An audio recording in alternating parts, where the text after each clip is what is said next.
कहतारू झूठे जान होता मोरा सदिया होला ना यकीन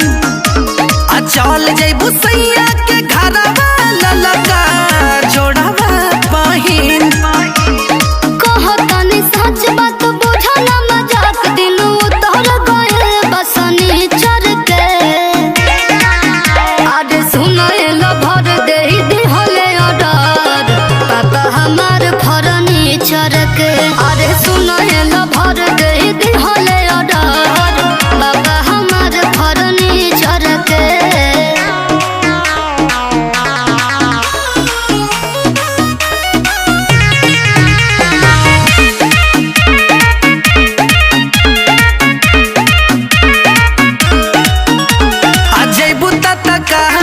पूछबू ना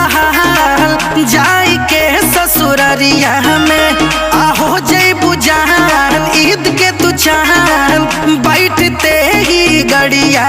में तो का करी बताओ अरे कुल्ही चीज हवा वासिंग फिर जावा लगे कि नहायल राजा अरे मेहदी महावर हाथे पसहजी मड़ावा दरवाजा सुनी तोहर बोलिया लगेला गोलिया कोह के मनवा भीतर के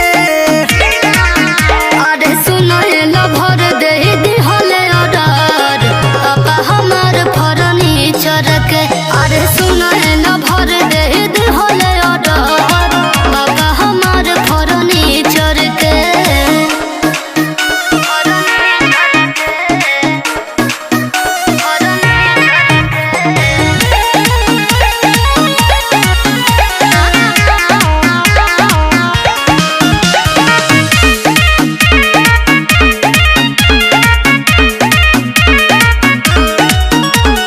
भूल गइलू वादा रहे इरादा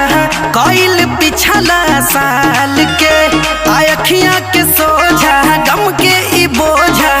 चली जइबू डाल के अरे ना पागल ऐसा मत सोचा बुझ मजबूरी करता दूरी पापा के पगड़िया अरे सुनो चांद ना हो हरान लेते रहब खबरिया चुमबू गुलाब तुआरी महताब के मारी तर के अरे सुनल भर दे दिहले ऑर्डर पापा हमार फर्नीचर जब ऑर्डर दियाइए गेल बा आ तू तो मनबे ना तो चल दू चार ढूंढ हमरो से मरवा चल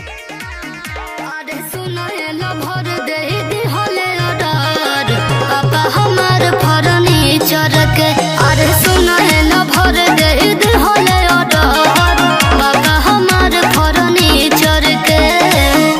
हाय आईफोन वाला आजो जाके बियाह कर बियाह के मजा लेबू दूसरा से आईफोन चलेबू हमर तोरी मैया के पहिया पूंजी।